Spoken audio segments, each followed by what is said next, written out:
ఇర్మియా గ్రంథం చూద్దామా? ఇర్మియా గ్రంథం ఈరోజు అంశం కూడా అదే, ఏవి నీచములు ఏవి గణములు అనే అంశం ద్వారా మనం మాట్లాడుకుంటున్నాం. చూడండి ఒకసారి ఇర్మియా గ్రంథం 15వ అధ్యాయం 19వ వచనం చదువుకుందాం. ఇర్మియా గ్రంథం. కాబట్టి యెహోవా ఇలాగు సెలవిచ్చెను, నీవు నా తట్టు తిరిగిన యెడల నీవు నా సన్నిధిని నిలిచినట్లు నేను నిన్ను తిరిగి రప్పింతును. ఏవి నీచములో ఏవి ఘనములో నువ్వు గుర్తుపట్టిన యెడల నువ్వు నా నోటి వలె ఉందువు. Praise the lord. యావత్తు మానవ జాతికి దేవుని స్వరం, యావత్తు మానవ జాతికి దేవుని ఆలోచన విధానం ఇది. ఏవి నీచములో ఏవి ఘనములో మీరు గుర్తించగలిగితే మీరు నా నోరుగా ఉంటారు అని అన్నాడు. Praise the lord. ఈ చివరి దినాలలో విశ్వాసులుగా ఉండడం సహజంగానే జరిగిపోతుంది, కానీ విశ్వాసులు దేవుని నోరుగా మారాలి, విశ్వాసులు దేవుని బూరగా మారాలి. అలా జరగాలి అంటే సంఘం విశ్వాసులై ఉండిపోకూడదు, సంఘం శిష్యులై ఎదగాలి. మీకు జ్ఞాపకం చేస్తున్నాను, యేసు ప్రభుల వారు మాట్లాడుతూ శిష్యులను తయారు చేయమన్నారే కానీ విశ్వాసులను తయారు చేయమని చెప్పలేదు. కానీ ఈరోజు శిష్యులకు బదులుగా విశ్వాసులే ఎక్కువైపోయాం. ప్రతి విశ్వాసి శిష్యుడవ్వాలి. ప్రతి విశ్వాసి శిష్యుడైన రోజున ఆత్మదేవుడు తన కార్యం ప్రతి శిష్యుని ద్వారా చేస్తాడు. మీకు తెలుసా, విశ్వాసి శిష్యుడైతే సైనికుడైపోతాడు, విశ్వాసి శిష్యుడైతే సైనికుడైపోతాడు. ఒకవేళ ప్రతి శిష్యుడు సైనికుడైతే సంఘము సైన్యమైపోతుంది. అప్పుడు ఒక మాట నెరవేరుతుంది, వ్యూహిత సైన్య సమభీకర రూపిణి అని చెప్పిన పేరు మనకు, ఆ బిరుదు మనకు సరిగ్గా సరిపోతుంది. దేవుని ప్రజ, ఏవి నీచములో ఏవి ఘనములో మనం తెలుసుకోవాలి. ఇదే బైబిల్ గ్రంథం మనతో మాట్లాడుతూ ఉంటుంది. కొందరంట తీపిని చేదంటారంట, మరికొందరేమో చేదును తీపంటారంట. ఎప్పుడు చెప్పని ఒక ఉన్నతమైన విషయం మీకు పరిచయం చేయడానికి ఈ సందేశం ప్రారంభించాను నేను. గుర్తుంచుకోండి, ఎందుకు మనకు తీపి చేదుగాను చేది తీపిగాను అనిపిస్తుందంటే 2 కారణాలు. ఒకటి, మనకు ఆరోగ్యం బాగోలేకపోయినా అన్ని చేదుగానే అనిపిస్తాయి. రెండవది, మనం తినే ఆహారం పైన చేదున్నా మనకు అలాగే అనిపిస్తుంది. ఈరోజు సాతాను చేస్తున్న కుట్ర ఏమిటో తెలుసా? ఈరోజు సాతాను చేస్తున్న కుట్ర ఏమిటో తెలుసా? ఏ వాక్యమైతే మనకు తీయగా అనిపించాలో, ఏ ఆలోచన అయితే మనకు కరెక్ట్ అనిపించాలో దాన్ని చేదుగా మనం అనుకునేటట్లు వాడు బురద జల్లే ప్రయత్నం చేస్తున్నాడు, రంగు పులిమే ప్రయత్నం చేస్తున్నాడు, చేదు చిమ్మే ప్రయత్నం చేస్తున్నాడు. ఉదాహరణకు మీకు అర్థమయ్యేటట్టు చెప్తాను. బంగారం ఉందనుకోండి, దాని మీద బురద పడింది, వదిలేస్తారా? కడిగి జాగ్రత్త చేస్తారా? ఏం చేస్తాం? కానీ వాడు మిమ్మల్ని ఏమని ప్రేరేపిస్తున్నాడంటే, అది లోన బంగారం ఏమీ లేదు, మొత్తం అదంతా కూడా మట్టి ముద్దనే, బురద ముద్ద అదంతా, దాన్ని మీరేం ముట్టక్కరలేదని చూస్తున్నాడు. ఇప్పుడు మనం ఏం చేయాలి? మనకేమో బంగారం అనిపిస్తుంది, వాడేమో అదంతా బురదే అని చెప్తున్నాడు. ఇప్పుడు మనం చేయాల్సిన పని ఏమిటి? వినువారు మాత్రమై ఉండక పరిశీలించాలి అని అన్నాడు. వినువారు మాత్రమై ఉండక పరిశీలించాలి. ఈ భూమి మీద సాతాను ఎంత భయంకరమైన కుట్ర చేస్తున్నాడంటే, ఏర్పరచబడ్డ వారైన మనల్ని కూడా ఏం చేయబోతున్నాడు? మోసం చేస్తాడంట. అందుకు సత్యమైనదేదో అసత్యమైనదేదో మనం తెలుసుకోకుండా చేస్తున్నాడు. దానికి వాడు మొదటి నుండి వేస్తున్నటువంటి విత్తనాలు ఏమిటో తెలుసా? మన విధానాలలో మార్పులు తీసుకొస్తున్నాడు. మన పద్ధతులు, మన సాంప్రదాయాలు, మన ఆచారాల్లో కూడా వాడే ఉంటున్నాడు. ఈ కారణం చేత తాతల నాటి నుండి చేస్తున్నామేదో అది మనం చేసే ప్రయత్నంలో పరిగెడుతున్నాం, కానీ దేవుడు మార్చుకోమంటున్నాడే అది మనం వినలేకపోతున్నాం. గుర్తుంచుకోండి, మనం పితరుల నుండి తాతల నుండి కొన్నిటిని మనం చేస్తూ ఉండవచ్చు, కానీ దేవుడు ఒకవేళ అది వద్దు మానేసుకోమంటే వెంటనే దాన్ని మనం సరి చేసుకోవాలి. కానీ మనం మనుషుల మెప్పు కోసం వాటిని మార్చుకోవట్లేదు. అందుకు దేవుడు మీతో మాట్లాడుతున్నాడు, ఏది నీచములో ఏవి ఘనములో మీరు తెలుసుకోండి అని అంటున్నాడు. అందుకు నేను చాలా సభల్లో మొదట చెప్తాను, ముందు క్రైస్తవుడు కుల కట్నములు లేకుండా వివాహం చేసుకోవడం నేర్చుకోవాలి అని అన్నాను.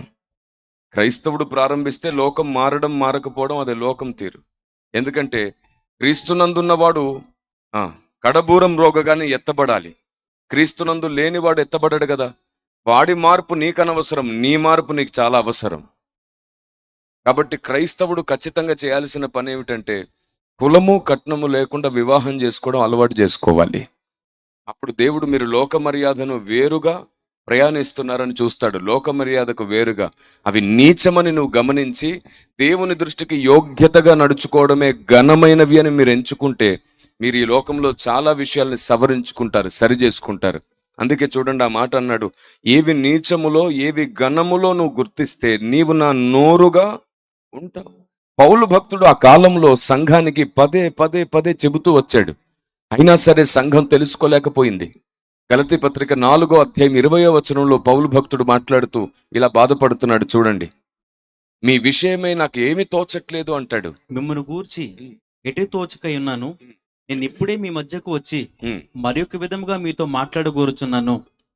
మీ విషయమై నాకు ఏమి తోచట్లేదు. పరిశుద్ధాత్మ దేవుడు ఏం చెప్పాడో అటువైపు మిమ్మల్ని నడిపించాలని ప్రయత్నిస్తున్నాను. కానీ మీరు ఆయనకు నచ్చినవి కాక మీకు నచ్చినవి చేస్తున్నారు. కాబట్టి మీ విషయం నాకేమి తోచట్లేదు. నేను త్వరగా వచ్చి మిమ్మల్ని సరిచేయాలి అని అంటున్నాడు. ఈ మాట గమనించారా? లేఖన సత్యం ఏమై ఉందో మనం తెలుసుకోకపోతే లేఖనం ఇచ్చే మహిమను కూడా మనం పరలోక రాజ్యంలో పొందలేం. ఈరోజు మనందరికీ ఎక్కువగా హెచ్చరిక మాటలు, నీతి మాటలు, కుటుంబాన్ని ఈ లోకంలో బ్రతికే విధానాన్ని బోధించే మాటలంటే ఎక్కువ ప్రీతి. కానీ దేవుడు యుగాలలో తరాలలో మరుగు చేయబడ్డ సంగతులంటే సరిగ్గా మనసుకు అర్థం కాదు. ఓ కథ చెప్పి ఓ హెచ్చరికిస్తే నిజమే కదా, ఇది ఎంత గొప్ప భక్తి అని అనుకుంటాం. కానీ నీ గాథనే మార్చే పరలోక చరిత్ర, పరలోక జ్ఞానం, పరలోక చట్టం, పరలోక మహిమను గూర్చి తెలుసుకునే విషయంలో చాలా వెనకబడిపోయి ఉన్నాం మనం. నేను మిమ్మల్ని ఒక మాట అడగాలనుకుంటున్నాను. ఎందుకో ఈ విషయం చెబుతూ పరిశుద్ధాత్మదేవుడు నన్ను ప్రేరేపిస్తున్నాడు. ఇక్కడ చేరి వచ్చిన మీకు ఈ సంగతి అవసరం అనేది పరిశుద్ధాత్ముని ఆలోచన. మీరు చెప్పండి, మనం అందరం ఎక్కడికి వెళ్దామని భక్తి అంతా చేస్తున్నాం? ఎక్కడికి వెళ్ళాలి? ఇప్పుడే వచ్చి కూర్చునే వాళ్ళ వైపు చూడడం కంటే మీరు నా మాట వినడం మంచిది కదా. ఇటు చూస్తారా? ఎక్కడికి వెళ్దామని మనం ఇక్కడ భక్తి చేస్తున్నాం? పరలోకం వెళ్ళాలి. పరలోకానికి వెళ్ళి ఏం చేయబోతున్నాం? మనం ఏం చేస్తాం పరలోకానికి?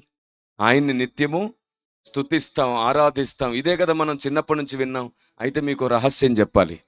లేదు, మనం కేవలం ఆయన్ని స్తుతించడానికి, ఆరాధించడానికి మాత్రమే పరలోకం వెళ్ళట్లేదు. ఒకవేళ మీరు అది మాత్రమే నమ్మితే మీ భక్తి ఒక దగ్గర ఆగిపోతుంది. అది మరుగుజ్జుతనంగా మిగిలిపోతుంది. మీ భక్తి ఎదగాలి అంటే లేఖనం చెప్పే సత్యం కూడా మనకు తెలియాలి. అందుకే చెప్తున్నాను, ఈ లోకంలో బ్రతకడం ఎలాగో భక్తి చేస్తూ నేర్చేసుకున్నావు, కానీ అక్కడ ఎలా బ్రతకాలో ఇక్కడ బ్రతకుండగానే నేర్చుకోవాలనే స్పృహ మర్చిపోయాం. మనం ముఖ్యమైన దాన్ని మర్చిపోయాం. మూలోపదేశాల్లో ఆగిపోయాం. పరిశుద్ధాత్మ దేవుడు నిన్ను పిలుస్తున్నాడు.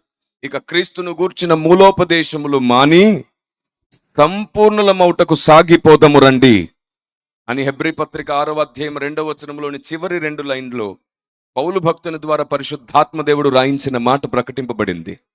మూలోపదేశములొద్దు, ముఖ్యోపదేశానికి వెళ్దాం. రక్షించబడ్డ 4-5 సంవత్సరాల్లోనే మూలోపదేశం. మన పిల్లలకు పాలు కూడా ఎంతకాలం ఇస్తాం? 1-2 సంవత్సరాలకు మించి మనం పాలు ఇవ్వం. వాడు 10వ తరగతి చదువుతూ కూడా అమ్మా పాలంటే 4 తగిలిస్తాం. మరి ఇంతకాలం అయింది, మనం ఎదుగుతూనే ఉన్నాం, అయినా సరే ఇంకా పాల లాంటి మాటలే వింటున్నాం. అందుకే పౌలు అంటాడు, నేను మీకు పాలతోనే బోధించి తిని గాని అన్నంతో పాలే మీకు పోయగలిగాను, నేను అన్నం పెట్టలేకపోయాను, బలమైన ఆహారం ఇవ్వలేకపోయాను అన్నాడు. కారణం ఏమిటంటే ఏది సత్యమో ఏది అసత్యమో, ఏది ముఖ్యమో ఏది కాదు, ఏది నీచమో ఏది ఘనమో గుర్తించడానికంటే కూడా మనకు నచ్చింది ఎక్కువ వినే ప్రయత్నం చేస్తున్నాం. మీకు ఒక ప్రాముఖ్యమైన విషయం చెబుతాను. మీకు నచ్చితే చేదు కూడా తీపిగానే అనిపిస్తుంది. మీకు కొంచెం జాగ్రత్త. మీకు నచ్చితే చేదు కూడా తీపిగానే అనిపిస్తుంది, కొంచెం జాగ్రత్త. అదే జరిగితే మీ ఆత్మకు నాలుక కూడా లేనట్టే. ఇంకా చెవులు ఎలాగో మూతబడిపోయినాయి. ఆయన ఏమన్నాడు? ఆత్మ చెప్పుచున్న మాట చెవిగలవాడు, ఆత్మకుండే చెవులు మూయబడిపోయాయి అంట. ఎందుకంటే నీకు నచ్చింది వినడం అలవాటు పడిపోయిన తర్వాత నీ చెవులు మూయబడిపోతాయి. పరిశుద్ధాత్ముడా, నీకు నచ్చిందే నాతో మాట్లాడు అన్న రోజు నుండి మన చెవులు తెరవబడతాయి. అందుకే భక్తుడు అంటాడు, నీ గ్రంథములో ఆశ్చర్యమైన సంగతులు చొచ్చినట్లు నా కన్నులు, అంటే ఆల్రెడీ కన్నులు కూడా మూయబడ్డాయి.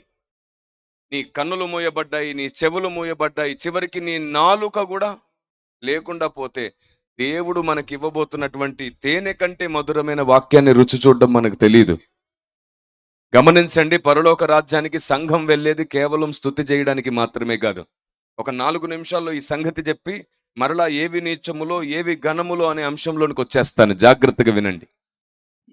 పరలోక రాజ్యానికి సంఘం వెళ్ళింది కేవలం స్తుతి చేయడానికి మాత్రమే కాదు, అక్కడ దేవుడు మాత్రమే ఏ ఏ పనులు చేయబోతున్నాడు అవన్నీ దేవుడు మనతో చేయించబోతున్నాడు. దేవునికి స్తోత్రం కలుగునుగాక. అందుకే బైబిల్ గ్రంథంలో ఒక మాట రాయబడి ఉంటుంది, నువ్వు వెళ్తున్న పాతాళంలో నీకు ఏ పని ఇవ్వబడదు అనే మాట ఉంది. చేయుటకు నీకు పాతాళంలో ఏ పనియు ఉండదు అంటే దాని అర్థం ఏమిటి? పరలోకంలో మనం చేయుటకు పని ఉంది అని అర్థం. Praise the lord. నువ్వు చేయుటకు పాతాళంలో నీకు ఏ పని లేదు అని బైబిల్ ఘోషిస్తూ, పరలోక రాజ్యంలో నీకు ఒక పని ఉంది, నీకంటూ కొన్ని పనులు పరలోక రాజ్యంలో నిర్ణయించబడ్డాయి. ఓ పెద్ద మాట చెప్తాను, దేవదూతలు కూడా అందరూ కలిసి ఒకేసారి పరలోక రాజ్యంలో స్తుతి చెయ్యరు. నేను దేవదూతలు స్తుతి చెయ్యరు అనలేదు. నేను చెప్తున్నాను కదా, ఏవి నీచమో ఏవి ఘనమో గుర్తించడం చేతకాని వాళ్లకు ప్రతి మాట తప్పుగా అపార్థంగానే అనిపిస్తుంది. ఎందుకో తెలుసా? వారు మొదటి మాట దగ్గర ఆగిపోతారు, ప్రతి ఉద్దేశం వినరు. వారు ఒక మాట విని అక్కడే ఆగిపోతారు కాబట్టి ఇళ్లలో గొడవలు. వారు ఒక మాట విని అక్కడే ఆగిపోతారు. ఉదాహరణకి వివాహ సమయాల్లో పత్రిక మీద ఒక లైన్ రాస్తాం, మనం ఒక వాక్యం రాస్తాం. ఏమిటది? వివాహం అనే విషయంలో చూసారా, అక్కడ కూడా మనకు నచ్చిందే మాట్లాడుతున్నాం, మనకు నచ్చిందే వింటున్నాం. బైబిల్లో అసలు అలా రాయబడలేదు. బైబిల్లో రాయబడింది ఏమిటంటే, వివాహం అన్ని విషయములో ఘనమైనది గాను పాన్పు నిష్కలంకమైనది గాను ఎంచవలెను అని ఉంది. ఘనమైనది అనే మాట లేదు అక్కడ, ఘనమైనదిగా ఎంచండి అని ఉంటుంది. మనం డిక్లరేషన్ ఇచ్చాం, ఆయన ఏమో ప్రిపరేషన్ ఇచ్చాడు. ఆ లేఖనం మనకు ప్రిపరేషన్ అయితే మనం డిక్లరేషన్ మాట్లాడుతున్నాం. ఘనమైనది ఆయన దృష్టికి సరే, ఆయన మనకేం చెప్తున్నాడు అక్కడ? ఘనమైనదిగా ఎంచండి. కాబట్టి బైబిల్ గ్రంథంలో ఉన్న వచనాలను కూడా మనం డిసైడ్ చేస్తున్నాం. కొన్ని సున్నైనను ఏకంగా మనం ఆ అక్షరాలను అర్థాలను మార్చేస్తున్నాం. చూసారా? నేను చాలా సభల్లో సండే స్కూల్ పిల్లలకు కూడా అర్థం అవ్వాలని ఒక ప్రశ్న అడుగుతాను, మిమ్మల్ని కూడా అడుగుతాను. చెప్పండి, నాకు 10 మంది కన్యకులు ఎంతమంది పడుకున్నారు? ఎంతమంది మెలుకున్నారు? 5. Very good. కానీ బైబిల్లో ఉన్నది ఏమిటంటే 5 అనే మాటే లేదు బైబిల్లో. అందరూ కునికి నిద్రించిరి అంటుంది. మత్తయి సువార్త 25:5లో పెళ్లి కుమారుడు ఆలస్యం చేయగా వారందరూ కునికి నిద్రించిరి అంట. ఇప్పుడు చెప్పండి, అందరూ నిద్రించారా? 5. Praise the lord. అంటే ఇలా చిన్న విషయం, అది పెద్ద మర్మం కాదు. ఇది చదివితే అర్థమయ్యే విషయం. మనం విని విని అలవాట్లో పొరపాట్లో బ్రతుకుతున్నాం. చివరికి మనం మాట్లాడేటప్పుడు కూడా పొరపాటే మాట్లాడుతున్నాం. అలాంటిదే దేవుని వాక్యమును పరిశీలించ చదవకపోతే మనకు ఏవి నీచములో ఏవి ఘనములో తెలియదు. నేనేం చెప్తున్నానంటే, దేవదూతలు అందరూ కలిసి ఒకేసారి స్తుతించరు అన్నానే గాని స్తుతించరు అనలేదు. అందరూ కలిసి ఒకేసారి స్తుతి చెయ్యరు. ఎందుకంటే దేవుడు దేవదూతలను 100,000 గుంపులుగా మార్చిపెట్టాడు. ఎక్కడుంది 100,000 గుంపులుగా మార్చాడని? సింపుల్గా మీకే చెప్తాను. ఆయన సైన్యాధిపతియా, సైన్యములకు అధిపతియా? అంటే ఒక సైన్యమా, అనేక సైన్యాల? కాబట్టి దేవుడు దేవదూతలను అనేక గుంపులుగా విడదీశాడు. ఎందుకో తెలుసా? దేవదూతలందరికీ పనులు బాధ్యతలు అప్పగించాడు. దేవదూతలందరికీ పనులు బాధ్యతలు ఉన్నాయి. దేవుని ప్రజ, దేవదూతలు ఏమేం పనులు చేస్తారు? 91వ కీర్తన 11వ వచనం ప్రకారం మన మార్గంలో వారిని దేవుడు కావలిగా వేస్తున్నాడంట. అంత మాత్రమే కాదు, గాబ్రియల్ దూత ఏం పని చేస్తారు? సమాచారం మోస్తారు. మీకాయేలు దూత ఏం పని చేస్తారు? సైన్యాన్ని సిద్ధపరుస్తారు యుద్ధానికి. ఏ దేవదూత ఖాళీగా లేరు, ఏ దేవదూత ఖాళీగా ఉండట్లేదు. కానీ మనమే అనుకుంటున్నాం అక్కడికి వెళ్ళి మనసారా స్తుతించి ఆరాధించడానికి ఇక్కడ నుంచి కంజరా, డోలు, తాళాలు అన్ని తీసుకొని వెళ్ళిపోదామని మన ప్లానింగ్ అంతా కూడా. దేవదూతలు ఎవ్వరూ అక్కడ ఖాళీగా లేరు, అందరూ పని చేస్తున్నారు. వారికి నిర్ణయించిన పని ముగించుకోగానే వచ్చి దేవుణ్ణి ఆరాధిస్తారు. మీకు తెలుసా గొలుసు ప్రార్థన? తెలుసా మీకు గొలుసు ప్రార్థన? ఈ గొలుసు ప్రార్థనలో, హలో ఇదిగోండి, అవునైతే ఇలా గనండి, కాదైతే ఇలా గనండి, ఏమడిగినా సరే అలాగే ఉంటున్నారే. ఇంకోసారి అడుగుతున్నాను, ఇప్పుడు చెప్పండి, గొలుసు ప్రార్థన తెలుసా మీకు? కొందరికి తెలియదు. ఎందుకంటే ఆ సంఘాల్లో గొలుసు ప్రార్థనకు బదులు స్తుతి ప్రార్థనలు జరుగుతుంటాయి, ఉపవాస ప్రార్థనలు జరుగుతుంటాయి. కొన్ని సంఘాల్లోనే గొలుసు ప్రార్థనలు జరుగుతుంటాయి. అందరికీ అది అలవాటు లేకపోవచ్చు, పర్వాలేదు. గొలుసు ప్రార్థన అంటే ఏమిటంటే, ప్రార్థన ఆగదు కానీ గుంపులు మాత్రం మారిపోతూ ఉంటాయి. గొలుసు ఎలాగైతే ఒకదానికొకటి కనెక్ట్ అయి ఉంటుందో అలాగే గుంపులు మారిపోతూ ఉంటాయి. ఏం జరుగుతుందంటే ఎవరికైనా ఒక గంట టైం ఇచ్చారనుకోండి, ఒక నలుగురు, ఐదుగురు కలిసి గంట ప్రార్థన చేస్తూ ఉండగా, సరిగ్గా ఇంకొక సమయం ఇంకొకరికి తర్వాత గంట సమయం ఇస్తారు. వీళ్ళు 10 నిమిషాల ముందే వచ్చి ఇక్కడ స్తుతి చేస్తూ ఉండాలి. అప్పుడు వాళ్ళకి అర్థమైపోతుంది మా తర్వాత గుంపు ఒకటి వచ్చారు అని. ఆ గుంపు వచ్చి స్తుతి చేసినప్పుడే వీళ్ళు ఆపాలి. మళ్ళీ వీళ్ళు వెళ్ళిపోతారు. మరలా వాళ్ళు స్తుతిస్తున్నప్పుడు వేరే వాళ్ళు వచ్చి ఓ 10 నిమిషాల ముందే స్తుతి చేస్తూ ఉండాలి. అప్పుడు ప్రార్థనా స్తుతి ఆగదు గాని మనుషులు మాత్రం మారిపోతూ ఉంటారు. సరిగ్గా అదే జరుగుతుంది పరలోక రాజ్యంలో కూడా. దేవదూతల గుంపులు మారుతున్నాయి గాని స్తుతి మాత్రము నిత్యము జరుగుతూనే ఉంది.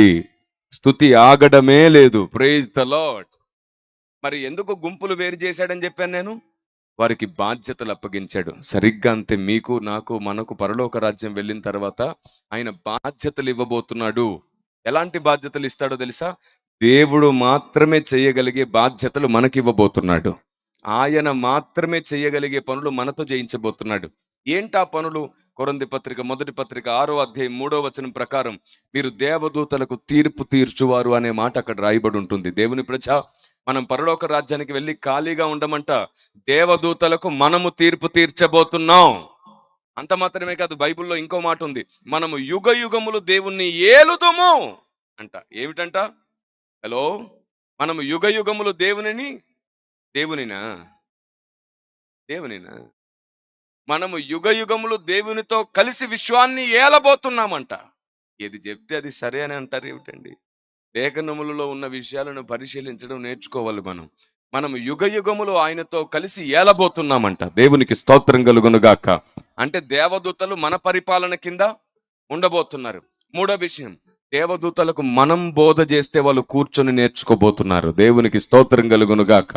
ఎఫెసీ పత్రిక 3వ అధ్యాయం 8-10 వచనాల్లో ఈ మాట రాయబడి ఉంటుంది.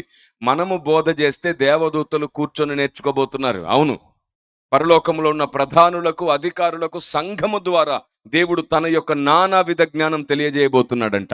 ఇప్పుడు నేను మిమ్మల్ని ఒక మాట అడుగుతున్నాను.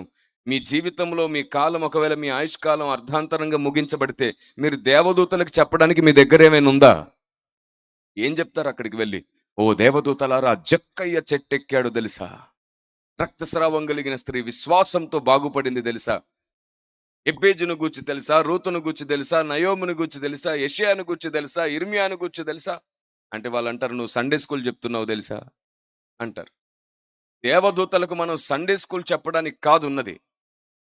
దేవదూతలకు మనం సండే స్కూల్ చెప్పడానికి కాదు. అందుకే అక్కడ ఏమని రాయబడింది తెలుసా? నానావిధ జ్ఞానము. అక్కడ ఏమని రాయబడింది? నానావిధ జ్ఞానము అంట. అయ్యో దేవుని ప్రజ, ఈ మాట గమనిస్తున్నారా? మనకు చెవులు, కన్నులు, నోరు, వీటన్నిటిని దేవుడు ఇచ్చాడు కదా. దీంతో పాటు మన ఆత్మకు కూడా అలాంటి అవయవాలు పనిచేయాలంట. ఈ చివరి రోజుల్లో పరిశుద్ధాత్మ దేవుడు చెప్పు సంగతులను గమనించండి. మనం పరలోక రాజ్యానికి వెళ్ళిన తర్వాత ఎవ్వరం ఖాళీగా ఉండట్లేదు. అక్కడ దేవుడు మాత్రమే చేసే పనులు మనతో చేయించబోతున్నాడు. వింటున్నారా? వినబడుతుందా? Praise the lord. దేవుడు మాత్రమే చేసే పనులు మనతో చేయించబోతున్నాడు. అవును, అలాంటి పనులు మనం చేయాలంటే ఏం చేయాలి? ఏం చేస్తే దేవుడు మాత్రం చేసే పనులు మనం చేయగలుగుతాం? మనం సంపూర్ణమైతేనే అది సాధ్యమవుతుంది. మనకు దేవుని గూర్చిన జ్ఞానం కలిగితేనే అది సాధ్యమవుతుంది. దేవునికి స్తోత్రం కలుగునుగాక. ఆమేన్. Praise the lord. మనకు దేవుని గూర్చిన జ్ఞానము లేకపోతే అది సాధ్యమవ్వదు. ఎఫెసీ పత్రిక 1వ అధ్యాయం 8వ వచనం చూడండి. ఎఫెసీ పత్రిక 1వ అధ్యాయం 8వ వచనం. కాలము సంపూర్ణమైనప్పుడు జరగవలసిన ఏర్పాటును బట్టి ఆయన తన దయా సంకల్పము చొప్పున తన చిత్తమును గూర్చిన మర్మమును మనకు తెలియజేసి మనకు సంపూర్ణమైన జ్ఞాన వివేచన కలుగుటకు ఆ కృపను మనడల విస్తరింపజేసెను. ఇప్పుడు చెప్పండి సంఘమా, ఆలోచించండి ఒకసారి. ఆయన చిత్తానుసారమైన ట్రిబుల్ కొంచెం తగ్గించిన ఆయన చిత్తానుసారమైన మర్మము అంట. ఆయన యుగాలలో, తరాలలో మన కొరకు దాచిన సంగతులు మనకు తెలిసినప్పుడే, దేవదూతలకు కూడా తెలియని సంగతులు మనం నేర్చుకున్న రోజునే మనం తప్పకుండా దేవదూతలకు బోధించగలుగుతాం. ఒక పెద్ద మాట చెప్పనా? దేవదూతలకు దేవుని గుర్చిన జ్ఞానం చాలా విషయాల్లో లేదు. దేవదూతలకు దేవుని గుర్చిన జ్ఞానం లేదు. ఆయన దేవదూతల్ని నమ్ముటలేదంట. ఇప్పటికీ వారికి కుమారుని గురించి పూర్తి సంగతి తెలియదు, తండ్రిని గురించి పూర్తిగా తెలియదు, పరిశుద్ధాత్మని గురించి పూర్తిగా తెలియదు. వాటన్నిటిని దేవుడు మనకు బోధ చేసి మన ద్వారా వారికి బోధించాలనుకుంటున్నాడు. ఎంత విచిత్రం అంటే, మనం నేర్చుకోవలసిన ముఖ్యమైన వాటిని విడిచిపెట్టి మార్చుకోవలసిన ముఖ్యమైన వాటిని గమనించక మనకు నచ్చిన వాటిని పోగేసుకునే పనిలో ఉన్నాం మనం. అందుకే అన్నాడు, ఏవి నీచములో ఏవి ఘనములో గుర్తించండి అని. చూడండి ఒకసారి గలతీ పత్రికలో ఏమంటున్నాడు. గలతీ పత్రిక 6వ అధ్యాయము, గలతీ పత్రిక 6వ అధ్యాయం 9-10 వచనాలు. మనము మేలు చేయట ఎందు విసుకక ఇందుము, ఉమ్, మనము అలయక మేలు చేసితమని ఉమ్. తగిన కాలమందు పంట కోతుము. దేవునికి స్తోత్రం కలుగును గాక. మనము మేలు చేసే పని ఏదైతుందో అది ఆపకూడదంట, అలయకుండా చేస్తూనే ఉండాలంట. తగిన కాలములో పంట కోస్తామంట. ఆ పంట ఎలా ఉంటుందంటే, మన పిల్లల పిల్లల పిల్లలకు దేవుడు సమృద్ధినిస్తాడు. Praise the lord. అవును, మీలో ఎంతమంది మీ పొరుగు వారి కొరకు ప్రతిరోజు విజ్ఞాపన చేస్తారు? మీలో ఎంతమంది సంఘంలో అందరినీ జ్ఞాపకం చేసుకొని ప్రార్థన చేస్తారు? కొందరు జ్ఞాపకం చేసుకుంటారు అందరినీ, కానీ ఎలా జ్ఞాపకం చేసుకుంటారు తెలుసా? ప్రభు పాస్టర్ గారిని జ్ఞాపకం చేసుకుని, వాళ్ళ భార్యని జ్ఞాపకం చేసుకుని, వాళ్ళ 2 పిల్లల్ని జ్ఞాపకం చేసుకుని, ప్రభు వాళ్ళకి ఆరోగ్యం ఏదో చదివేస్తుంటారు. అది విజ్ఞాపన అవ్వదు. పేర్లు చదివితే విజ్ఞాపన కాదు. నువ్వు గబగబా చదివేస్తే దేవుడు టిక్కి పెట్టుకోవాలి, పెట్టేసుకున్నాను అని పెట్టుకోవాలా? అది కాదు. విజ్ఞాపన అంటే మనం అక్కడ వారి పేరెత్తిన తర్వాత వారి కష్ట సుఖంలో గురించి, వారి కన్నీళ్లను గురించి, వాళ్ళ బాధలను గురించి కొద్దిసేపు బతిమాలాలి. దేవుని దగ్గర కొంచెం గోజాడాలి. దాని పేరు విజ్ఞాపన. పేరెత్తితే సరిపోదు, పేర్లున్న బుక్ మీద చేయి పెడితే సరిపోదు. విజ్ఞాపన అంత ఈజీగా మార్చేయకండి. సునాయాసంగా షార్ట్ కట్లో వెళ్ళకండి విజ్ఞాపనని. పేరు తలుచుకోవడమే కాదు, వారి ఇంట్లో పరిస్థితులు, వారి పరిస్థితులు, వారి మానసిక స్థితి కోసం కూడా ప్రార్థించాలి. ఊరికే పేర్లు చదివేయడానికి అదేదో పూజారులు అంటారు కదా, గోత్రం పేరెత్తిటగల అని చదివేసి వెళ్ళిపోతారు. అది కాదు. విజ్ఞాపన చేయాలి, గోజాడాలి, మనసారా బ్రతిమాలుకోవాలి దేవుని దగ్గర. ఎప్పుడైతే మనం అనేకుల కొరకు విజ్ఞాపన చేయడం ప్రారంభిస్తామో, గుర్తుంచుకోండి, ఆ మేలైన కార్యం కొరకు ప్రతిఫలం మెల్లిగా వస్తుంది, కానీ ఎప్పటికి ఉండిపోతుంది. మీ పిల్లలకు ఉండిపోతుంది. సమయలు భక్తుడు అంటాడు, నేను అనేకుల కొరకు ప్రార్థన చేయకపోవడం నా పాపం అంటాడు, నా తప్పు అంటాడు. దేవుని ప్రజ, పరిశుద్ధాత్మ దేవుడు మీకు దగ్గరగా ఉండడానికి ఒక మంచి సాధనం ఇచ్చాడు, విజ్ఞాపన. మీరు ఎక్కువగా అనేకుల కొరకు ప్రార్థన చేయండి, ఆత్మదేవుడు మిమ్మల్ని నడపడం ప్రారంభిస్తాడు. ఆత్మదేవుడు మీకు స్పృహ, జ్ఞానం ఇవ్వడం ప్రారంభిస్తాడు. మీరు అనేకుల కొరకు ప్రార్థిస్తేనే ఆయన అనేక సార్లు మిమ్మల్ని దర్శిస్తాడు. మన దోషములు, మన పొరపాట్లు, మన బలహీనతల నుంచి కూడా మనం బయటికి రావాలంటే మనం అనేకుల కొరకు మొరపెట్టే వాళ్ళం అవ్వాలి. తద్వారా మనం సుఖముగా, సౌఖ్యముగా, మాన్యతగా, భక్తిలో కూడా స్థిరంగా ఉంటామంట. ఈ లోక సుఖ సౌఖ్యాలే కాదు, భక్తిలో కూడా మనం స్థిరంగా ఉంటామంట, అనేకుల కొరకు ప్రార్థించుట ద్వారా. అదే కదా తిమోతి పత్రిక 1వ పత్రిక 2వ అధ్యాయం 1 నుంచి రాయబడింది. దేవుని ప్రజ, పరిశుద్ధాత్మ దేవుని ఆలోచన వినండి. ఆయన మాటల చొప్పున మనం చేస్తే మనం దేవుని ఆలయమై ఉంటాం. కొరింథీ పత్రిక చూడండి ఒకసారి మీరందరూ. కొరింథీ పత్రిక 1వ పత్రిక 3వ అధ్యాయము 16-17 వచనాలు చదువుకుందాం. చూస్తారా? దేవుని ఆలయమై ఉన్నారనియు, మీరు దేవుని ఆలయమై ఉన్నారనియు, దేవుని ఆత్మ మీలో నివసించుచున్నాడని మీరు ఎరుగరా? ఉమ్, ఎవడైనాను దేవుని ఆలయమును పాడు చేసిన యెడల ఉమ్. దేవుడు వారిని పాడు చేయను. ఆ మాట విన్నారా? ఈరోజు దేవుని ఆలయం ఎలా పాడవుతుందో తెలుసా? దేవుని సత్యము తెలియక, దేవుని జ్ఞానము తెలియక, దేవుని ఆలోచన తెలియక. ఈ మాట బైబిల్ గ్రంథంలో రాయబడింది, నా జనులు జ్ఞానము లేక నశించిపోతున్నారు, నా జనులు జ్ఞానము లేక చెరపట్టబడుతున్నారు. సాతాను మహాకుట్ర ఏమిటో తెలుసా? సంఘానికి దేవుని జ్ఞానం కలిగితే వాడిని మనం చిదగదొక్కేస్తాం, వాడిని బంధించేస్తాం. మనకు దేవుని జ్ఞానం అందకుండా వాడు ఎన్ని ప్రయత్నాలు చేస్తున్నాడు. మొదటి నుండి ఇప్పటి వరకు దేవుడు ప్రవక్తల్ని పంపించాడు. మన చేతులతో మనమే ఆ ప్రవక్తల్ని చంపేటట్లు వాడు చేశాడు. మోషే భక్తుని దేవుడు వాడుకుంటుంటే, మోషే నువ్వు ధర్మశాస్త్రానికి విరుద్ధంగా వెళ్ళావు, నువ్వు అన్య స్త్రీని చేసుకున్నావు, అసలు నువ్వు మంచివాడేవు కాదు, నువ్వు తప్పు చేసావు, నువ్వు లేఖనానికి విరుద్ధం, నువ్వు మాకు నాయకుడుగా ఉండడానికి పనికిరాదు, అసలు నీతో మాకు సంబంధమే లేదు అన్నాడు. ఎవరు? కోరావు, అభిరాములు, అతని సైన్యం అంతా వీరి మాటలు విని అసలు మోషే అంటే ఏంటో, మోషే భక్తి ఏమిటో, మోషే రోషం ఏమిటో, మోషే పట్ల దేవుని ప్రణాళిక ఏమిటో మొత్తం తెలిసిన అహరోను మిర్యాములు కూడా వారి మాటే విన్నారు. ఓ అహరోనా, మిర్యామా, నీకు ఏవి నీచములో ఘనములో తెలియలేదా? అర్థం కాలేదా? సందేహపడ్డావా? అయితే నీకు కుష్టు అన్నాడంతే. దాని ద్వారా ఆవిడికి ఏమొచ్చింది? ఇదిగే రాయబడింది, సందేహపడొద్దంట. ఒక్కసారి రుచి చూసావు, ఇంకా వెనుదిరగొద్దు. సాతాను 1000 కుట్రలు చేసిన వెనుదిరగొద్దంట. మనం ఈ భూమి మీద దేవుని చిత్తం ఏమిటో తెలుసుకోకుండా మనల్ని నాశనం చేయడమే వాడి పని.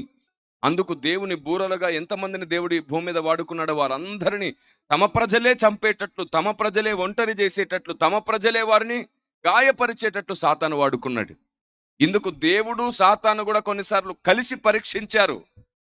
మీకు జ్ఞాపకం ఉందా దావీదు సందర్భం? జ్ఞాపకం ఉందా దావీదు సందర్భం? సమూయేలు గ్రంథం మొదటి గ్రంథం చివరి అధ్యాయంలో అనుకుంటాను, జనులను లెక్కించడానికి దేవుడు దావీదును ప్రేరేపించిన సందర్భం అది. దావీదు యోవాబును పిలిచి జనులను లెక్కించమంటే యోవాబు ఏమంటాడు? వద్దు రాజా, ఇది మంచిది కాదు. నువ్వు బ్రతికుండగా అసలు ఈ పని చేయొద్దు. నీ దేవుడు దీనికి నూరంతలుగా నీకు సైన్యం చేస్తాడు. లెక్కించొద్దు అని అంటాడు. వినడు. దావీదు అంటాడు, నేను చెప్పింది చెయ్యి. నీకు తెలుసా, నాకు తెలుసా, దేవుడు చెప్పాడు నాతో అంటాడు. అయినా చెబితే వినడు. మరలా ఇదే సందర్భాన్ని దేవుడు మరలా రాయిస్తాడు దినవృత్తాంతముల గ్రంథంలో. అక్కడ రాయబడి ఉంటుంది, సాతాను ప్రేరేపించాడని. ఇక్కడేమో దేవుడు ప్రేరేపించాడని ఉంటుంది, అక్కడేమో సాతాను ప్రేరేపించాడని ఉంటుంది. మరి ఏం జరుగుంటుంది అంటే, ఇక్కడ సాతానుకు దేవునికి మధ్యలో యోబు జీవితంలో ఎలాంటి అగ్రిమెంట్ జరిగిందో అలాంటిది ఏదో అగ్రిమెంట్ జరిగే ఉంటుంది. సవాల్ ఏదో జరిగి ఉంటుంది. ఆ సవాలు జరిగినప్పుడు దేవుడు అన్నాడు, సరే నువ్వు వెళ్ళు శోధించు అంటే, లేదు లేదు, అతడు నీ హృదయానుసారుడు, నా స్వరాన్ని గుర్తుపడతాడు. నేను చెప్పిన పని నీ స్వరంతో చెప్పు. గుర్తుపడతాడో లేదో చూద్దాం. ఏవి నీచములో ఏవి ఘనములో గుర్తుపడతాడో లేదో చూద్దాం. ప్లాన్ నాది, ఉద్దేశం నాది, స్వరం మాత్రం నీది అవ్వాలి. అప్పుడు దేవుడు ధైర్యంగా చెప్పాడు, సరే నా బిడ్డ గుర్తుపడతాడు, ఎందుకంటే నా హృదయాన్ని ఎరిగినవాడు, నా హృదయానుసారుడు. నేను ఇవి చెబుతానో చెప్పనో అతనికి బాగా తెలుసు. సరే చూద్దాంలే. నా బిడ్డని ఇలా పరీక్షించాలనుకుంటున్నావా? స్వరమేమో నాది, ఉద్దేశమేమో నీది. సరే అలాగే చేస్తానని చెప్పి దేవుడు మొదటిసారి ఆ స్వరాన్ని వినిపిస్తాడు. అందుకే అక్కడ రాయబడి ఉంది, యెహోవా ప్రేరేపింపగా అని ఉంటుంది. యెహోవా ప్రేరేపింపగా. మరలా అక్కడ దేవుడు రివీల్ చేస్తాడు, వాస్తవానికి ఆ ప్రేరణ దేవునిది కాదు, దేవుని స్వరం మాత్రమే, ప్రేరణ మాత్రం సాతానుది. ఇలాంటి ఒక డిప్లొమాటిక్ ఇష్యూ, ఇలాంటి ఒక పరమ రహస్యము, ఇలాంటి ఒక నియమము సంఘానికి తెలియకపోవడం, పైగా దీన్ని థియాలజీని అడ్డుపెట్టేసి ఆ పైన ఉన్న ఉద్దేశం వేరు, కింద ఉన్న ఉద్దేశం వేరని అసలు దేవుడు చెప్పాలనుకున్న సంగతే సమాజం తెలుసుకోకుండా ఈరోజు సాతాను చేత ప్రేరేపించబడ్డ విద్యావంతులు ఎందరో ఉన్నారు, పండితులు ఎందరో ఉన్నారు. కేవలం అక్షరానికి పెద్దపీఠం వేశారు, పరిశుద్ధాత్మ దేవుని స్వరాన్ని గుర్తించలేకపోతున్నారు. ఏవి నీచములో ఏవి ఘనములో గుర్తించలేకపోతున్నారు. అయ్యో దేవుని ప్రజ, ఎంత దారుణం ఇది, ఎంత దారుణం ఇది. అందుకే రాయబడింది, ఫలమును బట్టి గుర్తుపట్టు. దేన్ని బట్టి గుర్తుపట్టాలంట? ఫలమును బట్టి గుర్తుపట్టాలంట. దేవునికి స్తోత్రం కలుగును గాక. ఎందుకంటే మనలో పులిసిన పిండి కొంచెం ఉన్నా సరే ముద్దంతా. ఇప్పుడు ఇది ఈ రుజువులోకి వద్దాం. ఇప్పుడు మనం ఇలాంటి ఒక రుజువులోకి వద్దాం. గలతీ పత్రిక 5:9 అంటాడు, చూడండి ఒకసారి. గలతీ పత్రిక 5:9 ఒక అద్భుతమైన నిరూపణ. పరిశుద్ధాత్మ దేవుడు మన ముందుంచిన ఇంకొక అద్భుతమైన వచనం ఇది, చూడండి ఒకసారి. పులుసిన పిండి కొంచెమైనను ముద్ద అంతయు పులియజేయను. మీరెంత మాత్రము వేరుగా ఆలోచింపరని ప్రభునందు మిమ్మల్ని గూర్చి నేను రూఢిగా నమ్ముకొనుచున్నాను. ఆ మాట విన్నారా? ఒకవేళ ముద్ద పులిస్తే, హలో, ఒకవేళ పులిస్తే రూల్ ప్రకారంగా ఏమైపోతుందంట? ఏంటండి, మొత్తం పులుస్తుంది కదా. కానీ సాతాను ఏం చేస్తున్నాడంటే, నీ దగ్గర ఉన్న ముద్ద మంచిది, అది ఎప్పటికీ పులిసే ముద్ద కాదు. కానీ వాడు నీ దగ్గరకు వచ్చేసి అది పులిసింది అని 100 సార్లు చెబితే నిజమేనేమో నమ్ముతున్నావు నువ్వు. ఇప్పుడు నీ దగ్గర ఉన్న రుజువు ఏమిటంటే, ఆ ముద్ద నిజంగా పులిస్తే ఆ ముద్దలో కొంచెం పులిచినా సరే అదంతా పులిసిపోతుంది కదా. మరి పులవలేదంటే దాని అర్థం ఏమిటి? ఇక్కడ కొంచెం కూడా పులవలేదు. కొంచెం చెడిపోతే మొత్తం చెడిపోతుంది. అసలు ఏమి చెడిపోలేదంటే దాని అర్థం ఏమిటి? కొంచెం కూడా పాడవలేదు. మరి ఏం జరుగుతుంది? ఆ రంగు, పాడైన రంగు, ఆ బురద జల్లింది సాతాను, ఆ పులిమింది సాతాను. మీకు తెలుసా, ఈ భూమి మీద దేవుని చిత్తం జరుగుతుండగా సాతాను నీ కనులకు మాయ చేస్తున్నాడు, నీ చెవులకు మాయ చేస్తున్నాడు. చివరికి తొందరపడి నువ్వు మాట్లాడేటట్లు, నీ భాగ్యాన్ని నువ్వు పోగొట్టుకునేటట్లు వాడు మాయ చేస్తున్నాడు. కొన్నిసార్లు సాతాను దేవుడు ఇద్దరు కలిసి నిన్ను పరీక్షించే సమయమే వస్తే ఆ రోజు నువ్వేంటో నిరూపించబడ్డావు. పరలోక రాజ్యంలో ఒక బంగారం వజ్రము వలె నువ్వు నిరూపించబడాలి. అందుకే దేవుడు ఈ లోకంలో నిన్ను పరీక్షించే సమయం ఉంది, పరీక్షించే సమయం ఉంది. మీరు నమ్మగలరా? ఒకసారైనా అబ్రహాము విషయంలో కూడా సాతాను వెళ్ళి శోధన అడిగిన మాటకే దేవుడు అడుగుతాడు. నన్ను ఎవరో శిష్యులు అడిగారు, అసలు దేవుడు నీ కుమారుని నాకివ్వు అని ఎందుకు అడుగుతున్నాడు? అడగాల్సిన అవసరత ఏమొచ్చింది? ఆయన ఎందుకని ఆ విధంగా పరిశోధించాలి? వేరేలాగా పరిశోధించవచ్చు కదా అబ్రహాముని అంటే. అక్కడ సాతాను ప్రమేయం కూడా ఉంది. ఏది, అబ్రహాము నిజంగా నీకు విశ్వాస వీరుడా? నిజంగా అంత విశ్వాసంగా ఉన్నాడా? తాను ఏ కుమారుని కోసం ఎదురు చూశాడు, ఆ కుమారుని నువ్వు అడుగు చూద్దాం. ఆ రోజు నుంచి తన విశ్వాసం ఎట్టుపోతుంది? ఇవ్వడు.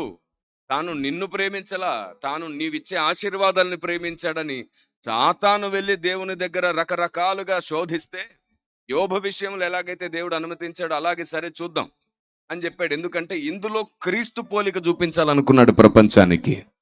దేవుడు ఏదైనా అనుమతించినా, ఏదైనా చేసినా దాని వెనకాల మరలా సంకల్పమే జరుగుతుంది, మరలా దేవుని చిత్తమే నెరవేరుతుంది. చివరికి యోబును అన్ని రకాలుగా నలగొట్టిన తర్వాత కూడా మరలా సంఘానికి క్షేమాభివృద్ధి జరిగింది. Praise the lord.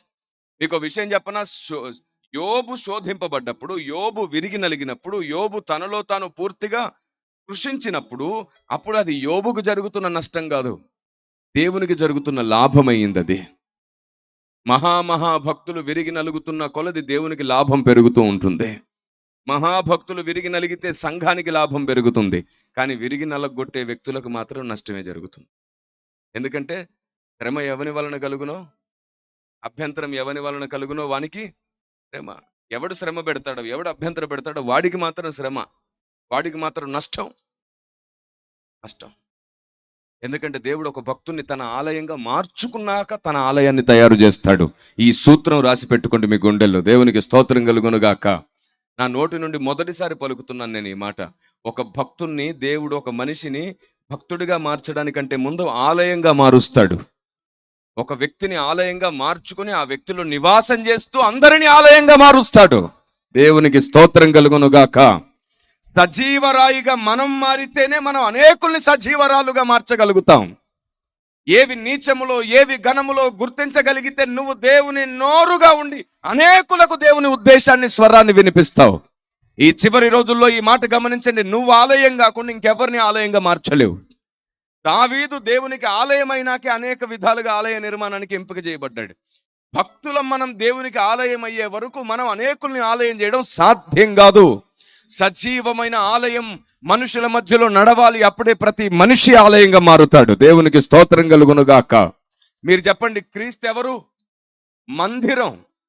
క్రీస్తు ఎవరు? మందిరం. మందిరమైన వాడు దిగొచ్చాడు కాబట్టి మనం మందిరం అవ్వాలి. అవును, ఆత్మ అయిన వాడు దిగొచ్చాడు కాబట్టి మనం ఆత్మగా మారుతున్నాం. అవును, చివరి దినాల్లో జరగబోయేది ఏమిటి? ఈ శరీరాన్ని విడిచిపెట్టి మనం మహిమ శరీరమును ధరించుకోబోతున్నాం, ఆయన స్వారూప్యంలోనికి మారబోతున్నాం. ఈ లోకంలో ఉన్న ఈ రక్త మాంసములేవి పరలోక రాజ్యంలో ఉండవు. ఆయన ఎలాగైతే ఆత్మ అయి ఉన్నాడో మనమును అలాగే మారబోతున్నాం. దేవునికి మహిమ కలుగునుగాక. ఆయనకున్న స్వారూప్యం, ఆయనకున్న సామర్థ్యత, ఆయనకున్న పరిపూర్ణత మనకు రప్పించాలి, మనకివ్వాలని పరిశుద్ధాత్మ దేవుడు ప్రయాసపడుతున్నాడు. అయ్యో, మనము మందిరం కాకుండా అనేకుల్ని మందిరంగా మార్చడం కుదరదు. మళ్ళీ చెప్తున్నాను, మనం క్రీస్తులో అమర్చబడకుండా మనం ఎవరిని క్రీస్తులో అమర్చలేం. అది ఎప్పటికీ సాధ్యం కాదు. ఒకవేళ మనం క్రీస్తులో అమర్చబడితే మనల్ని పాడు చేయడం సాతాను వల్ల కాదు. పాడైనట్టు చూపిస్తాడంతే, పాడైనట్టు చూపిస్తాడంతే. సాతాను ఎంత భయంకరుడు అంటే ప్రవక్తలనే పడిపోయేలాగా చేశాడు. దేవుడు బాధపడేలాగా చేశాడు. ఆ టైంలో దేవుడు మరలా వారిని లేవనెత్తాలనుకున్నాడే కానీ వారిని ఉమ్మివేయాలనుకోలేదు. ఎందుకంటే వారిలో ఉండి ఎవరు చేస్తున్నారో తెలుసు. అందుకే అంటాడు, భ్రష్టులైన పిల్లలారా నా వైపు రండి, నేను మీ వైపు తిరుగుతానన్నాడు. చాలామంది ఈ లోకంలో దేవుని ఆలోచన ఏమిటంటే సాతాను వలన శోధింపబడుతున్న ప్రతి వ్యక్తిని విడిపించాలి. అందుకే పేతురుతో అంటాడు, పేతురు నువ్వు విడుదల పొందినాక నీ తోటి సహోదరులందరినీ కాపాడు, వారిని కూడా విడుదలకు ప్రయాసపడు. నువ్వు విడిపించబడితే వారిని విడిపించు. నువ్వు ఆలయం అయితే అనేకుల్ని ఆలయంగా మార్చు. అవును, మనం ఎలా ఆలయం అవుతాం, వాళ్ళు ఎలా ఆలయంగా మార్చబడతారు? ఏవి నీచములో ఏవి ఘనములో తెలిస్తే, ఏవి సత్యమో ఏది అసత్యమో మనకు తెలిస్తే, ఏది దేవుని స్వరమో ఏది కాదో మనకు తెలిస్తే, ఏది న్యాయమో ఏది అన్యాయమో మనకు తెలిస్తే, ఏది శోధనో ఏది పరీక్షో మనకు తెలిస్తే, నువ్వు దేవుని ఆలయంగా మార్చబడడం ప్రారంభం అవుతావు. సజీవమైన రాళ్ల చేత మనం దేవుని మందిరముగా కట్టబడుతున్నాం. ఈ సజీవమైన రాళ్ళు ఎవరు? మనమే. మనమందరం ఒక్కొక్కరం సజీవమైన రాయిగా మారుతున్నాం. ఈ సజీవం మనలోనికి రావడానికి ఆయన అంటాడు, నా ఈ మాటల ప్రకారం చేయువానిలో మేము వచ్చి నివాసం చేస్తాం. ఆయన మనలో నివసించాలి, ఆయన మనలో నివసించాలి. ఇప్పుడు ఒక్క మాట చెప్తున్నాను, ఆయన ఎవరిలో నివసిస్తున్నాడో వారిని పాడు చేయడం సాతాను వల్ల కాదు. మళ్ళీ చెప్తున్నాను, ఆయన ఎవరిలో నివసిస్తాడో వారిని పాడు చేయడం సాతాను వల్ల కాదు. జస్ట్ పడగొడతాడంతే, పాడు చేయలేడు. అది ఎప్పటికీ సాధ్యం కాదు. వాడి కుట్రలతో వాడి తంత్రములతో ఊరికే అలా కొన్నిసార్లు నెడతాడు. అందుకే రాయబడింది, నీతిమంతుడైన వాడు 7 మార్లు పడినను తిరిగి. కానీ మనం ఒకసారి పడితేనే సమాధి చేసేస్తాం వాడిని. పడ్డాడా అంతే, ఇంకా సమాధి.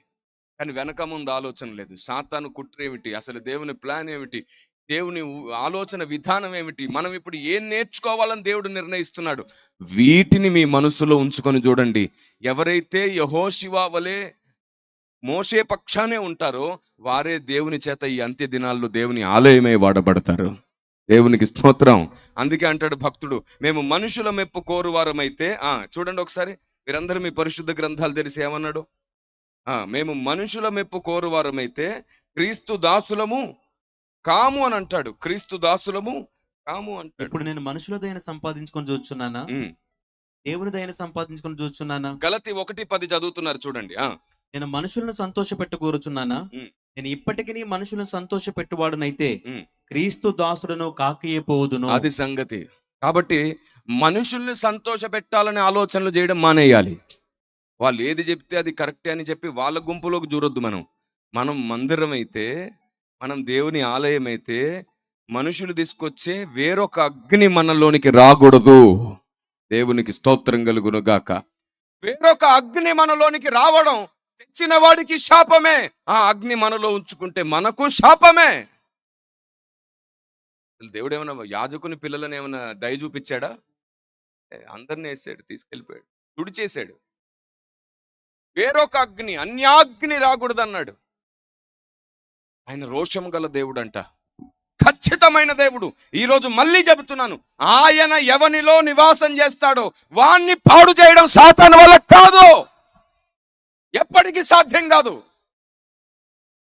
కుట్రలు చేసి, పరిస్థితులు చూసి, మసిబూసి మారేడికాయ చేసి, కొన్నిసార్లు నేలను పడగొట్టినట్లు చూపించి, ఇదిగో ఈ మోషే ధర్మశాస్త్రానికి వేరుగా వెళ్ళాడు, అయిపోయింది, ఇంకా మీకు నాయకుడు లేడు అని రెచ్చగొడితే ఓ గుంపు తయారైంది సాతానుకు అనుకూలంగా. మరికొందరు మాత్రం లేదు, ఇంకా మోషేలోనే దేవుడు ఉన్నాడు, మోషేతోనే దేవుడు ఉన్నాడని ఎరిగి కోరావు అభిరాములతో వెళ్ళలేదంట. దేవుని కదలికలు, దేవుని ఛాయ, దేవుని నీడ, దేవుని సన్నిధి మోషే దగ్గర కనబడుతుంది. దేవుడు మోషేతో ఉన్నట్టు అనిపిస్తుంది. దేవుడు ఇంకా మోషే పక్షాన నిలబడ్డట్టు అనిపిస్తుంది. కోరాహు, నీ మాట వినము మేము. నో, నువ్వు చెప్పేది నిజమైన కావచ్చు, కానీ మాకు సత్యమే కావాలి. నీ నిజం కంటే నాకు కావాల్సింది సత్యమే. ఎందుకంటే నిజం కొన్నిసార్లు నీడను ధరించుకుంటుంది, కానీ సత్యం ఎప్పుడు అగ్నిలాగా ఉంటుంది. దేవునికి స్తోత్రం కలుగునుగాక. ఈ చిన్న సూత్రము నేటి సంఘానికి అర్థం కాకపోతే, తెలియకపోతే సాతాను మోసం చేయడం సునాయాసం అయిపోతుంది. చిటికలో మోసం చేస్తాడు. ఆ రోజు అవ్వనెందుకు మోసం చేశాడు, ఆదామునెందుకు మోసం చేయలేకపోయాడు? ఆదామును మోసం చేయడం వాడి వల్ల కాదు, ఆదామును పాడు చేయడం వాడి వల్ల కాదు. ఎందుకంటే ఆదాములో దేవుడు నివాసం చేస్తున్నాడు. ఆదాములో దేవుడు నివాసం చేస్తున్నాడు. అవ్వ సృష్టింపబడిన తర్వాత ఇంకా దేవుణ్ణి పూర్తిగా నేర్చుకోలేదు. అందుకే దేవుని జ్ఞానం లేకపోతే నశించిపోతాం. దేవుడు మనలో తన జ్ఞానం రూపంలో నివాసం చేస్తాడు, తన సత్యం రూపంలో నివాసం చేస్తాడు. అప్పుడు మనం వెలుగవుతాం, ఉప్పు అవుతాం, లోకాన్ని వెలిగించగలుగుతాం. మనం దేవునికి స్తోత్రం కలుగును గాక. Praise the lord, praise the lord. రీసెంట్గా నేను విన్నాను, ఈరోజు మహారాష్ట్ర అసెంబ్లీలో ఒక తీర్మానం జరిగిందంట. అక్కడ క్రీస్తు సువార్త ప్రకటించకుండా మతం మార్పిడి నిరోధక చట్టం ఏదో తీసుకొచ్చారంట. ఇంకా సమాజానికి అర్థం కావట్లా, ఇంకా క్రీస్తు అంటే మతం అనే పేరట, కులం అనే పేరటే చేస్తున్నారు. నేను చెబుతున్నాను, మీరు చూస్తుండండి, సరిగ్గా ఇంకో 1.5-2 సంవత్సరాల్లో భారతదేశం మొత్తాన్ని ప్రభావితం చేయగలిగేటట్టు, భారతదేశం మొత్తాన్ని కదిపేటట్టు, భారతదేశానికి స్పృహ కలిగేటట్టు, దేశ నలువైపుల, ఒక్క చోట కాదు, దేశ నలువైపుల, దేశంలో ఉన్న ప్రతి అడుగు క్రీస్తులోని సత్యమును, వెలుగును, జ్ఞానమును, జీవాన్ని స్థాపించడానికి దేవుడు మాకు నూతన శక్తినిస్తున్నాడు, నూతన మార్గం ఇచ్చాడు. ఆమేన్. అప్పుడు గుర్తుపడతారు, దేవుడు ఇంకా ఇక్కడే పనిచేస్తున్నాడు అని. దేవుడు ఇక్కడే ఉన్నాడు. సాతాను గలిబిలి, సాతాను కుట్ర కొన్ని గంటలు. అందుకే అంటాడు ఏమిటంటే, కొద్ది దినములు మీకు శ్రమ కలుగును అంటాడు. అంతే. సాతాను దగ్గర నుంచి ఏదైనా సరే మనకు శోధన వస్తే అది కొద్ది దినములేనంట. మనం చేయాల్సింది ఏమిటంటే స్థిరంగా నిలబడి ఉండడం. నీకు కలిగిన దాన్ని గట్టిగా పట్టుకో.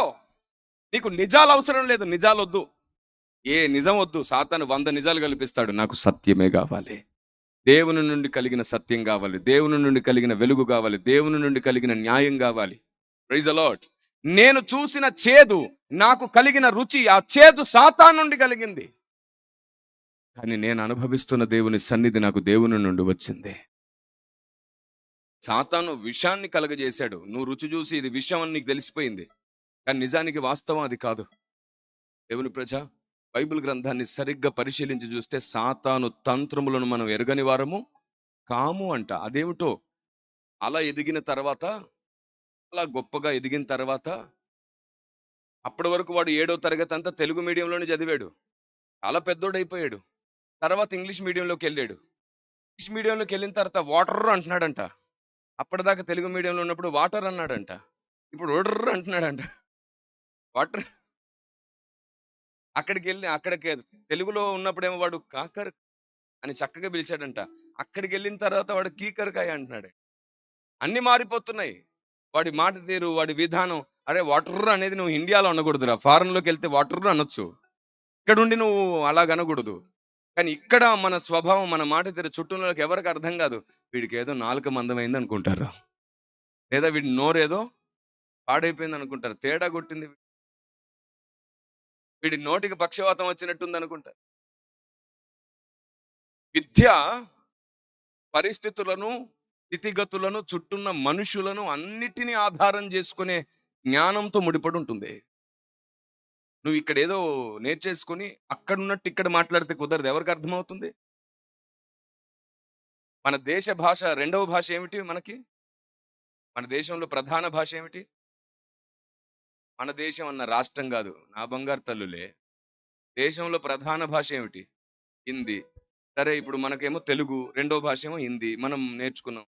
ఇప్పుడు మనం హిందీ బాగా వచ్చని చెప్పి నేను ఇక్కడ నిలబడి హిందీలో ప్రసంగం చేస్తే మీ పరిస్థితి ఏంటి? కాబట్టి సందర్భాన్ని బట్టి నేర్చుకున్న తెలివి, జ్ఞానము ఉపయోగించాలే కానీ మనకు వచ్చని ప్రదర్శించే పనిలో ఉండకూడదు. అప్పుడు ఆత్మీయ జీవితం పడిపోతుంది, సాతానికి లాభం అవుతుంది. అధిక నీతిమంతుల వలె ఎవ్వరూ ప్రవర్తించొద్దు. ప్రవర్తించారే, నేను సాతాను ద్వారా ప్రేరేపించబడి ఇలాగే నేను దోషినైనప్పుడు, ఇలాగే నేను పడిపోయినప్పుడు నా దేవుడు నన్ను నిలబెట్టాడు, క్షమించాడు. నేను కూడా అనేకుల్ని నిలబెట్టాలి. అప్పుడు నువ్వు మందిరం అవుతావు. దేవునికి స్తోత్రం కలుగును గాక. నువ్వు ఏ అనుభవంలో పడి లేచావో అదే అనుభవంలో అనేకుల్ని పడకుండా, పడ్డా సరే తిరిగి లేపే ప్రయత్నం నీదైతే ఆయన నీ లోపటే నివాసం చేస్తాడు. Praise the lord. అనేకుల్ని వెలిగించడం నీ వల్ల అయితే, నువ్వు మండుతున్న దీపం వెలిగే దీపం కాదు, మండే దీపం. ఈ మండే దీపానికి అర్థం ఏమిటో తెలుసా? అనేకుల్ని వెలిగించడానికి నీ మనసు తీర్మానం చేసుకుందని అర్థం. అనేకుల్ని వెలిగించే వరకు నువ్వు ఇంకా ఆరిపోవు, ఎప్పటికీ ఆరిపోవు. అనేకులను వెలిగించాలనే మనసు లేదు, అనేకుల్లో తప్పు పట్టాలనే మనసు ఉందా? నువ్వు కేవలం వెలిగే దీపం, అది కూడా ఏదో ఒక రోజు ఆరిపోతుంది. నువ్వు మండే దీపం అవ్వాలంటే ఆరిపోయిన ప్రతి దీపాన్ని మండించాలనే లక్షణం నీకు ఉండాలి. ఆ లక్ష్యం నీ లోపట ఉండాలి. అప్పుడు నువ్వు మండే దీపం. దేవునికి స్తోత్రం కలుగునుగాక. ఏవి నీచమో, ఏవి ఘనమో గుర్తుపట్టండి. ఏవి సాతాను తంత్రంలో, ఏవి కావో గుర్తుపట్టండి. ఈరోజు వాడు థియాలజీని కూడా వాడుకొని స్పిరిచువాలిటీని సమాధి చేయాలని చూస్తున్నాడు. అందుకే నేను అంటాను, స్పిరిచువాలిటీ థియాలజీ కలిసి పనిచేసే రోజులు రావాలి. Praise the lord. ఈరోజు చూడండి, సోషల్ మీడియాలో ఏ సేవకుల్లో నేను ఏదైనా థియాలజికల్ గానో బిబ్లికల్ గానో ఏదైనా ఒక చిన్న పొరపాటు ఉందనుకోండి, అతనిలో ఎంత ఆత్మీయత ఉందో చూడట్లా, ఎంత ప్రార్థన పరుడో చూడట్లా, ఎంత అభిషేకాన్ని మోస్తున్నాడో చూడట్లా, ఎన్ని కష్టాలు పడి సంఘాలు కడుతున్నాడో చూడట్లా, ఎన్ని తెగింపులతో దేవుని పరిచర్య చేస్తున్నాడో చూడట్లా. ఆ ఒక్క సిద్ధాంతాన్ని బట్టి తప్పుడు బోధకుడు, చీడ పురుగానేస్తున్నారు. అసలు వాడికి ఎవడు అధికారం ఇచ్చాడు అలా తీర్పు తీర్చడానికి ఒక వ్యక్తి పట్ల? కానీ అలాంటి దూషకులను, ద్వేషకుల్ని వెంబడించే వాళ్ళు ఫాలోవర్స్ ఎక్కువ అన్నమాట. వాడు మరలా రేపేం పోస్ట్ పెడతాడో విందామనే దురద చెవులు గలవారు దేవుని స్వరం ఎలా వింటారు?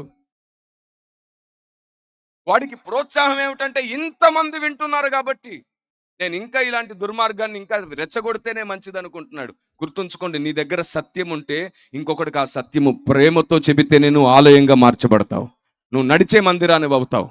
దేవునికి స్తోత్రం. ఎందుకంటే ప్రేమ మర్యాదగా ప్రవర్తించదు. ఏది నీచము, ఏది ఘనం మీరు చెప్పండి. విమర్శించి సత్యం చెబుదామా, వివరించి సత్యం చెబుదామా? తోటి సహోదరుడు మారు మనసు పొందేటట్లు సత్యం చెబుదామా, వాడు కఠినుడు అయ్యేటట్లు సత్యం చెబుదామా? ఏది నీచము, ఏది ఘనము? ఏది నీచము, ఏది ఘనము? నువ్వు కూర్చున్న కొమ్మను నీతోనే నరికిస్తాడు వాడు, నీతోనే నరికిస్తాడు. ఏంది? అరే అసలు ఈ కొమ్మ చూడు సరిగ్గా లేవు, ఈ కొమ్మ కాయలు లేవు, చెట్లు లేవు, ఈ కొమ్మ మంచిది కాదు, ఈ కొమ్మ మంచిది కాదు, అందుకే దీంట్లో కాయలు లేవు, చెట్లు లేవు అంటాడు. కాయలు లేవు, పండ్లు లేవు, పూత లేదు, ఏం లేదు, ఈ కొమ్మ నరికేసి అంటే వాస్తవానికి అదే కొమ్మ మీద నువ్వు ఉంటావు. అది నీకు అర్థం కావట్లేదు. నీ కనులకు వాడు మాయా కలగజేస్తున్నాడు, నీ కనులకు వాడు అంధత్వాన్ని కలగజేస్తున్నాడు. అందుకే ఇహలోకపు దేవత మనోనేత్రములకు గుడ్డితనం కలగజేసి నీ కొమ్మను నువ్వే నరుక్కునేటట్లు, నీ భాగ్యాన్ని నువ్వే పోగొట్టుకునేటట్లు చేస్తాడు వాడు.